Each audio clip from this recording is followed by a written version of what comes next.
Hello बच्चा बड़ी, तो कैसे हैं आप लोग। आज हम लोग स्टार्ट कर रहे हैं मेरे बच्चे प्रोजेक्टाइल मोशन। बहुत इंपॉर्टेंट टॉपिक है, 5 मार्क्स में ऑलमोस्ट हर साल पेपर में आता है और ऐसा कोई साल नहीं गया जब एग्जाम्स में ना फंसा हो। तो ये वन ऑफ द बेस्ट और one of the important topic में से एक टॉपिक है, तो इसको तो छोड़ने का नहीं। बट आज मैं आप लोगों को प्रोजेक्टाइल मोशन में हॉरिजॉन्टल प्रोजेक्शन समझाने वाला हूं। आज हम बॉडी को कुछ इस तरीके से फेंकने वाले हैं और नेक्स्ट क्लास में हम बॉडी को कुछ इस तरीके से फेंकेंगे एक सर्टेन एंगल पे। तो आज मैं हॉरिजॉन्टल प्रोजेक्शन स्टार्ट कर रहा हूं और 4-5 न्यूमेरिकल्स भी बताऊंगा इसके बेसिस पर।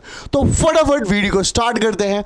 मैं हूं आपका राकेश पांडे और स्वागत करता हूं अपने प्यारे से चैनल स्टडी क्लब 24/7 में। बच्चा बड़ी, हॉरिजॉन्टल प्रोजेक्शन ऑफलाइन बैच के साथ हम स्टार्ट कर रहे हैं बेटा। आज हम हॉरिजॉन्टल प्रोजेक्शन करेंगे। तो हॉरिजॉन्टल प्रोजेक्शन में क्या होगा मेरे बच्चे कि सपोज करो मेरे पास एक बॉडी है और मैं बॉडी को यूं फेंकता हूं, ऐसे मैं बॉडी को ऐसे फेंक रहा हूं। अब जब बॉडी को ऐसे फेंक रहा हूं तो ऐसे करके वो नीचे कर रही है, ऐसे करेगी नीचे। तो अब अगर मैंने बॉडी को थ्रो किया, तो जब बॉडी को थ्रो करूंगा मेरे बच्चे, तो ऑब्वियसली मैंने फेंका एक्स के अलॉन्ग है, पर वो धीरे धीरे धीरे धीरे ऐसा एक पैराबोलिक पाथ बनाएगी और वो नीचे की तरफ चलती हुई आएगी। तो बच्चे आज कुछ टॉपिक्स में कुछ क्वेश्चंस हैं हमारे, जैसे एग्जांपल हम उसकी रेंज फाइंड आउट करेंगे, आर बोले तो रेंज, हाइट फाइंड आउट करेंगे, कितने टाइम में वो नीचे गिरेगी बॉल, कुछ इस तरीके के टॉपिक्स हम लोग निकालेंगे। तो टाइम ऑफ फ्लाइट्स वगैरह निकालेंगे। तो बेटा दैट्स कॉल्ड हॉरिजॉन्टल प्रोजेक्शन। 2 तरीके के प्रोजेक्शन है, हॉरिजॉन्टल प्रोजेक्शन और एंगुलर प्रोजेक्शन। तो आज का टॉपिक पूरा का पूरा डेडिकेटेड है हॉरिजॉन्टल प्रोजेक्शन को लेकर। तो हॉरिजॉन्टल प्रोजेक्शन में बॉल को हम एक एंगल पे नहीं फेंक रहे, बल्कि हम एक बॉडी को ऐसे फेंक रहे हैं मेरे बच्चे, बॉडी को हम इस तरीके से फेंक रहे हैं। तो चलिए देखते हैं, इसके कुछ इंपॉर्टेंट नोट है बेटा। ये 2000 वाला नोट है, बेशक मार्केट में ना चल रहा हो पर बैंक में तो चल ही रहा है। तो बहुत इंपॉर्टेंट नोट है मेरे बच्चे, बहुत बड़ा नोट है ये। कभी भी आप डेरिवेशन को करेंगे तो डेरिवेशन करते वक्त एक्सेलरेशन अलोंग एक्स एक्सिस हमेशा 0 लेंगे। एक्सेलरेशन अलोंग एक्स एक्सिस हमेशा 0, क्योंकि मैं बॉडी को हॉरिजॉन्टली प्रोडक्ट कर रहा हूं। और जब भी आप एक्सेलरेशन की बात करते हैं, एक्सेलरेशन ड्यू टू ग्रेविटी, तो वो वर्टिकली कंपोनेंट में होता है, या तो ऊपर जाते वक्त या नीचे, ऐसे ऐसे नहीं होता, ऐसे हर जगह। क्या है ये? हॉरिजॉन्टल प्रोजेक्शन है। हॉरिजॉन्टल प्रोजेक्शन है बेटा, वर्टिकली लगता है। ग्रेविटी ऑलवेज एक पुलिंग फोर्स है। तो ग्रेविटी जब भी आप लगाएंगे, एक्सेलरेशन ड्यू टू ग्रेविटी, या तो आप डाउन जाते वक्त लगाएंगे या अप जाते वक्त। हॉरिजॉन्टल प्रोजेक्शन में आप एक्सेलरेशन ड्यू टू ग्रेविटी नहीं लगाएंगे, यानी AX नहीं लगाएंगे। Along the x axis acceleration आपका 0 होगा, बट वही Y के along in case of horizontal projection plus है। बॉडी को आप फेंक रहे, नीचे की तरफ आ रही है बॉडी, और एक्सेलरेशन ड्यू टू ग्रेविटी भी नीचे की तरफ है। सो दैट्स वाई आप एक्सेलरेशन को क्या लेंगे? प्लस लेंगे। यानी एक्सेलरेशन अलोंग Y एक्सिस जो है, in case of horizontal projection आप प्लस का G लेंगे, क्योंकि आपने एक एंगल पे भी फेंका नहीं है। अभी बुक्स वगैरह ओपन मत करो, इधर ध्यान दो। अब आगे बढ़ते, हमने ऑब्जेक्ट को एक्स के अलोंग थ्रो किया है, तो स्पीड जो है एक्स के अलोंग है, तो ux speed along X axis u होगा। यानी हमने बॉडी को ऐसे फेंका है, हमने बॉडी को ऐसे नहीं फेंका अलोंग y एक्सिस, या हमने बॉडी को u नहीं फेंका, हमने बॉडी को u फेंका नहीं है ना, मैंने u फेंका है, मैंने बॉडी को ऐसे फेंका है। अब मैंने इसीलिए स्पीड अलोंग एक्स एक्सिस तो होगा, पर स्पीड अलोंग y एक्सिस नहीं होगा, 0 होगा। तो अगर आपको ये मंत्र पता है, ये चीजें पता है, तो डेरिवेशन करने में आपको बहुत प्रॉब्लम नहीं होनी, बहुत इजीएस्ट वे में डेरिवेशन हो जाएगी। अब टाइम ऑफ फ्लाइट की बात करते हैं। तो टाइम ऑफ फ्लाइट मेरे बच्चे that will be a y axis, time of flight y axis, and range क्या होगा? That will be a x axis, और रेंज जो है हमारे x एक्सिस पे। बेटा जो ये नोट्स हैं आप जो देख पा रहे हैं, नोट्स आपको सारे के सारे नोट्स आपके टेलीग्राम, हमारे Telegram channel physics with Rakesh Pandey आपको वहाँ पे मिल जाएगा और वहाँ से आप सारा का सारा डाउनलोड कर लेंगे। तो अब या राकेश पांडे फिजिक्स करके है, वहाँ से आप डाउनलोड कर लीजिएगा। तो बच्चा बड़ी ध्यान से सुनिएगा, हमने बॉडी को फेंका और बॉडी को फेंकने के बाद मान लीजिए इस पी पॉइंट पर बॉडी कुछ इस तरीके से प्रोजेक्ट हो रही थी, अरे ऐसे। तो यहां पर वेलोसिटी के दो कंपोनेंट है, that will be a velocity along X axis, velocity along Y axis. मान लो कि इस जगह पर पहुंचते पहुंचते इसने एक्स डिस्टेंस कवर किया, क्यों, और इस तरफ आते आते इसने वाई एक्सिस कवर किया। मतलब यार जब मैंने बॉडी को यहां से यूं फेंका है, जब मैंने बॉडी को यूं फेंका है तो मान लो जब वो यहां पहुंचा तो उसने एक्स के अलोंग तो कुछ डिस्टेंस ट्रैवल किया होगा और वाई के अलोंग भी तो कुछ डिस्टेंस ट्रैवल किया होगा। तो मैंने कहा ये एक्स एक्सिस के अलोंग और वाई एक्सिस के अलोंग इसने डिस्टेंस ट्रैवल करा है। Got it? पक्का मेरे बच्चे? आगे बढ़े। तो अगर हम नेक्स्ट स्लाइड पर आए तो नेक्स्ट स्लाइड पर हम ट्रेजेक्ट्री ऑफ द प्रोजेक्टाइल देखेंगे। आज क्या देखेंगे मेरे बच्चे? ट्रेजेक्ट्री ऑफ द प्रोजेक्टाइल, यानी हम अलोंग एक्स एक्सिस देखेंगे। यानी जब उसने, मेरे को ये निकालना है कि उसने डिस्टेंस कितना ट्रेवल किया अलोंग एक्स एक्सिस, और मेरे को ये फाइंड आउट करना है कि डिस्टेंस अलोंग वाई एक्सिस कितना होगा। मुझे ये दोनों फाइंड आउट करने। क्लियर है? तो आप देखो ध्यान से, अलोंग एक्स एक्सिस क्या होगा। तो जैसा कि हम जानते हैं S equal to UT plus half A T square होता है।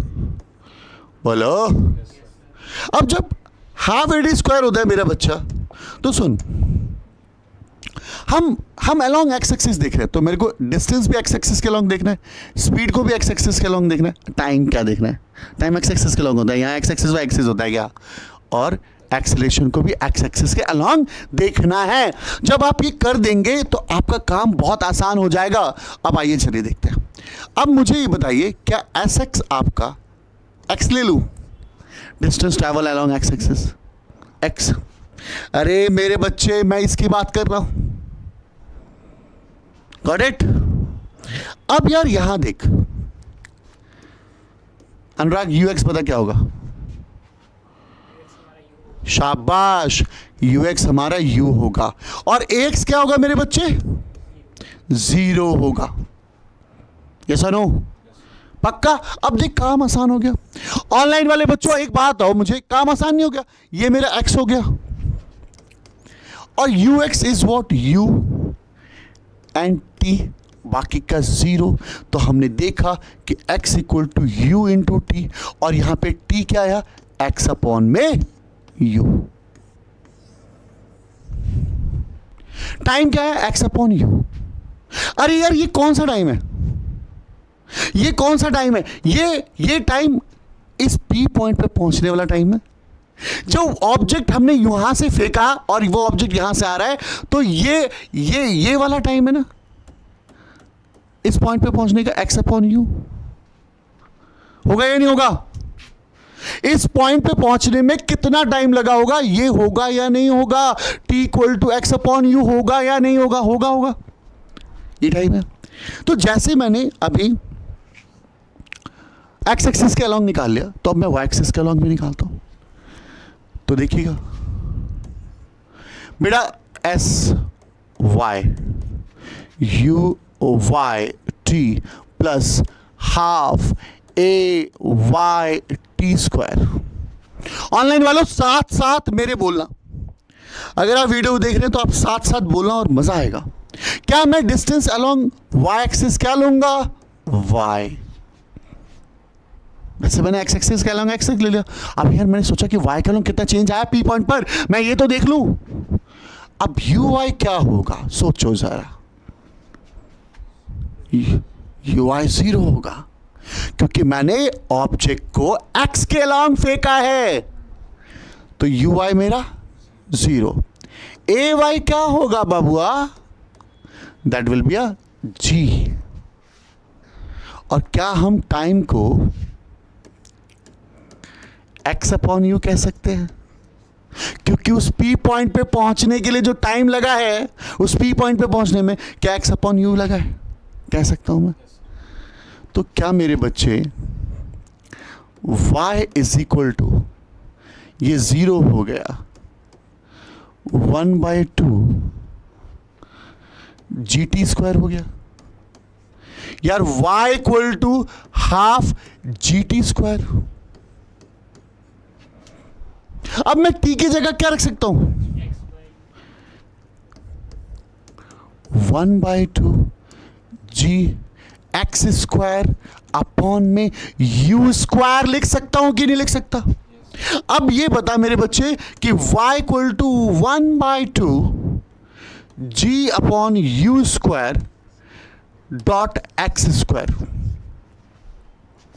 बच्चा बड़ी सिंपल सी बात सोच, 1/2 G और U, y के अलॉन्ग तो कांस्टेंट है, y के अलॉन्ग तो u कांस्टेंट है। जो ऑब्जेक्ट फ्री फॉल होगा वो एक सेम स्पीड से। अब भाई मेरे एक बात सुन, मेरी बात, यहां पर मैंने ऑब्जेक्ट को x के अलॉन्ग फेंका है ना भाई, तो y के अलॉन्ग तो मेरे लिए कांस्टेंट है। Gravity constant. वैसे अब भाई मैं स्मॉल चेंजेस की बात कर रहा हूं, मैं फिर बता रहा हूं, कहीं पता चले एक बहुत ही हद से ज्यादा ऊंचाई से फेंक रहे हैं आप, बहुत हाईएस्ट, वहां पे चेंज हो जाएगा। हम यूनिफॉर्म केसेस में ले रहे हैं, एक्स में वेरिएशन आएगा। तो अगर मैं इसको कांस्टेंट मान लूं k, तो क्या मैं y इक्वल टू kx² लिख सकता हूं? बोलो क्या फायदा पांडे सर लिखने का? फायदा क्या होगा? ध्यान से सुनो, फायदा क्या होगा? y is a quadratic equation या quadratic function of x। quadratic क्या है? जिसकी पावर 2 quadratic equation है। y is a quadratic equation of x, है ना, फंक्शन ऑफ x। अब quadratic equation का अगर आप ग्राफ ड्रॉ करेंगे, y equal to x², kx² का जब ग्राफ ड्रॉ करेंगे, k की वैल्यू 1 2 3 4 जो मन है वो लो, 1 लो, I don't care. y equal to x² का अगर ग्राफ ड्रॉ करोगे तो वो ग्राफ ऐसा बनेगा, आप ड्रॉ करके देखिएगा। y इक्वल टू x² का ग्राफ ड्रॉ करेंगे तो ऐसा होगा, यानी ग्राफ इंडिकेट कर रहा है कि जब हम उस ऑब्जेक्ट को फेंकेंगे तो ऑब्जेक्ट पैराबोलिक पाथ को फॉलो करेगा, और ये पैराबोलिक पाथ को फॉलो कर रहा है। ये इक्वेशन प्रूफ करती है this is the path, पैराबोल projectile path is what, it's a parabolic path. ये पैराबोलिक पाथ प्रूफ करती है। तो जब भी हम एक ऑब्जेक्ट को हॉरिजॉन्टली फेंक रहे हैं तो वो पैराबोलिक पाथ को फॉलो करेगा, और ये प्रूफ होती है बाय दिस इक्वेशन। अगर क्वेश्चन आए कि proof the projectile path is a parabolic path, तो आपको ये ड्राइव करना पड़ेगा। आई होप क्लियर है मेरे बच्चों, ऑनलाइन वालों क्लियर है क्या मामला? समझ में आ रहा है? मस्त तरीके से समझ में आ रहा है? चल मेरे बच्चे आगे बढ़े। अब हम बात करेंगे टाइम ऑफ फ्लाइट, कितनी देर ऑब्जेक्ट हवा में रहा, that is called time of flight. कितनी देर ऑब्जेक्ट हवा में रहा, that is called time of flight. यार एक बच्चे एक बार एक बॉडी को तुमने फेंक दिया यहां से यहां, ये हवा में रहा, कितनी देर वो हवा में रहा, टाइम ऑफ फ्लाइट। और मैंने लिखवाया था शुरुआत में कि टाइम ऑफ फ्लाइट को आप हमेशा y एक्सिस के अलॉन्ग देखेंगे। तो चलिए, जैसा कि आप जानते हैं SY equal to UYT plus 1/2 AYT²। बोलो हाँ। ऑब्जेक्ट कितनी देर हवा में रहा, क्या इस बात पे डिपेंड करेगा कि मैंने ऑब्जेक्ट को किस हाइट से फेंका है? मैंने ऑब्जेक्ट को किस हाइट से फेंका, इस बात पे डिपेंड करेगा? बोलो हाँ। अरे यार सुन, मैं इधर से फेंकता हूं, देखो मैं इधर से फेंक रहा हूं, मैं इधर से फेंकता हूं, मैं और हाइट से फेंकता हूं, तो भाई जितनी हाइट बढ़ती जाएगी तो क्या ऑब्जेक्ट जितनी देर हवा में रहेगा, क्या उसका टाइम ऑफ फ्लाइट उतनी ज्यादा बढ़ता चला जाएगा? यानी इस बात पे डिपेंड करता है कि टाइम ऑफ फ्लाइट जो है वो हाइट पे डिपेंड करता है, यानी कितनी देर वो हवा में रहा। तो SY equal to UIT plus half AYT²। बच्चा पार्टी, मैं अपने डिस्क्रिप्शन बॉक्स में इसके नोट्स भी लिंक डाल दूंगा, आप वहां से भी डाउनलोड कर सकते हैं। तो देखिएगा S Y equal to what, that will be Y. No यार, एच हाइट पे डिपेंड कर रहा है ना, एच ले ले, ठीक है। मैं इसको दूसरे कलर से लिखता हूँ सारी चीज़ों को। अच्छा यू वाई क्या होगा, 0। ए वाई क्या होगा, जी। शांत कैसे बैठा भाई। टी को मैंने टाइम ऑफ फ्लाइट मान लिया, टीएफ से डिनोट कर दिया। तो बच्चा बैठी एक बात बता, क्या ये h is equal to 0 plus 1/2 GT² होगा? अरे यार GT² क्यों लिख रहे, चल TF² लिख देते हैं, TF का स्क्वायर। तो h इक्वल टू 1/2 GTF², और TF² is equal to what, 2h upon G। और TF² equal to what, TF equal to what, under root 2h upon में G। बोलो हाँ। TF equal to under root 2h upon में G, root 2h by G, याद रहेगा? बोलो। तो यहां से हमें क्या टाइम ऑफ फ्लाइट निकला, टाइम ऑफ फ्लाइट हमारे पास आ गया। चलिए अब नेक्स्ट स्लाइड पे चलते हैं। अब निकालते हैं रेंज, कितनी दूर जाकर वो ऑब्जेक्ट गिरा। और रेंज हमेशा हमेशा एक्स एक्सिस के अलोंग निकालेगा। तो अगर आप देखें S X equal to U X T plus half A X T square होगा या नहीं होगा? हाँ या ना, नींद आ रही है पक्का? अब देख, कलर चेंज करता हूं। एस एक्स यानी डिस्टेंस, मैं रेंज लिख देता हूं, कितनी दूर वो गया होगा, कितनी दूर हो गया। यू एक्स हमारा क्या होगा,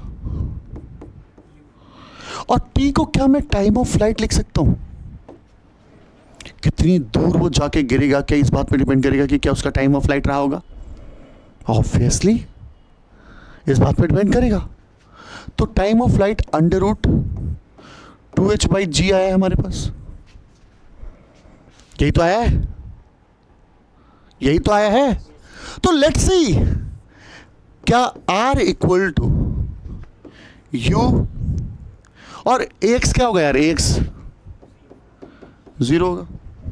U TF लिख सकता है, R equal to U 2h upon में G। बोलो हाँ है ना? That will be the range. ये रेंज हुआ यार, R equal to U under root 2h plus G, 2h upon में G, that will be the range. हमने रेंज फाइंड आउट कर लिया। क्लियर है मेरे बच्चे? ये रेंज फाइंड आउट हुआ, बाय डेरिवेशंस आती है पेपर में। एंड द नेक्स्ट मुद्दा, velocity of the projectile at any instant, किसी भी एक पर्टिकुलर इंस्टेंट ऑफ टाइम पर ऑब्जेक्ट की क्या वेलोसिटी रहेगी, क्या वेलोसिटी रहेगी, ये चेक करना है हमें। तो अगर मुझे वेलोसिटी चेक करनी, सपोज करिए अभी मैंने वो पी पॉइंट निकाला था ना, पी पॉइंट, तो मैं देखा वेलोसिटी अलोंग एक्स एक्सिस ये रहा, वेलोसिटी अलोंग वाई एक्सिस ये रहा, और ये वी है, और ये एंगल बीटा है। वेलोसिटी निकालना है। अब यार जब ऐसे करके वेलोसिटी है तो वेलोसिटी दो कंपोनेंट में डिवाइड होगा, एक्स और वाई में, एक्स और वाई में डिवाइड होगा। और जब वो एक्स और वाई में डिवाइड होगा तो रिजोल्यूशन ऑफ वेक्टर के अलोंग एक्स और वाई में डिवाइड होगा। तो आपको पता है कि वेलोसिटी का फॉर्मूला होता है U X plus A X into T. अरे यार v equal to U plus A T होता है, बोलो हाँ या ना?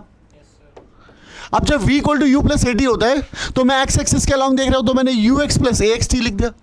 और तुम्हें पता है कि x की वैल्यू क्या होगी, और यू एक्स को क्या लेंगे हम लोग, u। तो क्या मैं वी एक्स को u लिख सकता हूं, हाँ या ना? और यहां पर देखिएगा वर्टिकल कंपोनेंट अलोंग मतलब कंपोनेंट मतलब vertical component of velocity V Y क्या होगा यार, यू वाई प्लस, ये तो जीरो होगा ना, ये कंपोनेंट जीरो हो गया। That will be G T. तो वी वाई की वैल्यू क्या आ गई? G T. बच्चा रिजल्टेंट वेलोसिटी अगर आप निकालेंगे पी पॉइंट पे, रिजल्टेंट वेलोसिटी ये, तो यही तो बनेगा root under V X square plus V Y square. अब यहां पर अंडर रूट वी एक्स की वैल्यू क्या डाल देंगे आप? यू डाल देंगे। वी वाई की वैल्यू क्या डालेंगे? जी स्क्वायर। बोलो, आगे वेलोसिटी वी आ गया। और अगर हमें एंगल बोले, किस एंगल पर वो बॉडी स्ट्राइक होगी, अगर मैंने एक बॉल को फेंका तो किस एंगल पे वो बॉडी स्ट्राइक होगी, अगर आपको फाइंड आउट करना है तो यार एक बात बता, ये वी एक्स है तो ये वी वाई होगा, तो tan beta perpendicular upon base, यानी वी वाई अपॉन में वी एक्स। और वी वाई क्या है तेरे पास? G T. वी एक्स क्या है? यू। तो beta equal to tan inverse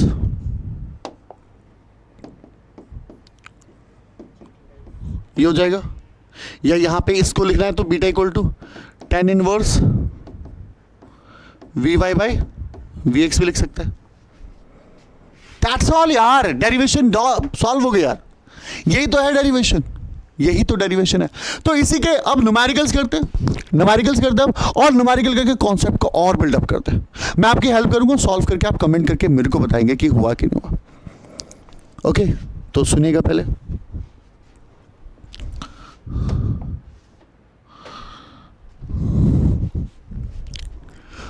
तो चलो अब हम लोग क्वेश्चंस देख लेते हैं फटाफट उसी के बेसिस पर, और आगे काम को स्टार्ट करते हैं मेरे बच्चे। तो चलिए क्वेश्चन देखते हैं। एक hiker stand on the edge of a cliff of 490 metre. Cliff कितना है बेटा ऊंचा? 490 मीटर ऊंचा है। एच गिवन है में, ओके। अब off the ground throw a stone horizontally, line पकड़ेंगे आप, थ्रो अ स्टोन हॉरिजॉन्टली, और उसने हॉरिजॉन्टली फेंका है, मैं आपको हेल्प करूंगा only. Throw a stone horizontally with the initial speed of 15 metre per second. क्या यू गिवन है आपको? बोलो। Neglecting air resistance, find the time taken by the stone to reach the ground. क्या टाइम ऑफ फ्लाइट पूछ रहा है? क्या time of flight का formula under root 2h upon में g होता है? बोलो। और टाइम ऑफ फ्लाइट का फॉर्मूला तो h आपको गिवन है ऑलरेडी 490, और g की वैल्यू 9.8 लेंगे, आंसर आ जाएगा, आ जाएगा, ठीक है। And speed with which it hits the ground. अब आपसे स्पीड पूछ रहा है, अब ये बताओ स्पीड पूछ रहा है तो क्या हम vx का स्क्वायर प्लस vy स्क्वायर करेंगे? क्या vx आपका u होता है? क्या ये formula u square plus gt square था? बोलो। अब यार जब ये सारी चीजें हैं तो u आपको पता है, g आपको पता है, और टाइम, आपका टाइम ऑफ फ्लाइट निकल चुका होगा, आपका टाइम ऑफ फ्लाइट निकल चुका होगा, डाल देना वैल्यू, आपका क्या निकल के आएगा? यहां से आप फर्स्ट क्वेश्चन सॉल्व कर पाएंगे। बेटा आप लोग भी सॉल्व करें प्लीज, आप सॉल्व करें और कमेंट करके बताएं कि क्वेश्चन सॉल्व हुआ या नहीं हुआ। क्लियर है? चलिए एक अगला क्वेश्चन बताता हूं, 2-3 क्वेश्चन बताऊंगा ताकि आप चीजों को आराम से कर पाए। एक projectile is fired horizontally, again word देख रहे हैं आप, हॉरिजॉन्टली बार बार आ रहे हैं, with a velocity of from the top of hill 490 metre high. Find the time taken to reach the ground. कितना टाइम लगा होगा उसे ग्राउंड पे पहुंचना? अबे टाइम निकालना है, time of flight under root 2h upon में g, h गिवन है, g निकल, सीधी सी बात है यार, आंसर आ गया। The distance of the target from the hill, range निकालना है, और रेंज निकालने के लिए आप लोगों को रेंज निकालने के लिए क्या करना है? रेंज निकालने के लिए रेंज का फॉर्मूला होता है u into T F. But यार यहां पर आपको विद द वेलोसिटी और विद द वेलोसिटी, यहां पे विद वेलोसिटी गिवन होना चाहिए आपको, वेलोसिटी गिवन है, देखना हाँ, velocity with a velocity 98 metre per second. Question को सही करिए। आपको u भी गिवन है, मतलब एक प्रोजेक्टाइल फायर किया जा रहा है 98 मीटर पर सेकेंड से, तो u भी गिवन है। अरे यार u भी दिया, TF निकाल दिया, आराम से क्वेश्चन आ गया। The velocity with which projectile hits the ground, I hope Vx तो निकाल, मतलब v तो निकाल ही लोगे, Vx का स्क्वायर प्लस, बोलो मामला क्लियर है? पक्की वाली बात, नो बकवास। अब सुनो, 2-3 क्वेश्चन और दे रहा हूं, नहीं तो वीडियो बहुत लंबी हो जाएगी और क्लास में और डिस्कस करते रहेंगे, नहीं तो वीडियो का पार्ट वो कर लेंगे। ये 2-3 क्वेश्चन दे रहा हूं जो आपको खुद सोचना है, खुद करना है, और कुछ नहीं है यार, फॉर्मूला बेस्ड है। अगर कोई क्वेश्चन अटकेगा तो मैं आप लोगों को भी कराऊंगा और ये वीडियो में भी मैं वो कर दूंगा। एक क्वेश्चन और देखो, ये वाला क्वेश्चन 4th नंबर। A body is projected horizontally from the top of a cliff of velocity इतना, what time elapse before the horizontal and vertical velocity are equal. यानी Vx Vy के बराबर कब होगा, Vx Vy के बराबर कब होगा। अब यहां बोलता है Vx Vy, अरे यार Vx का फॉर्मूला तो u है, Vx तो u के बराबर था, और Vy क्या होता है gt के बराबर।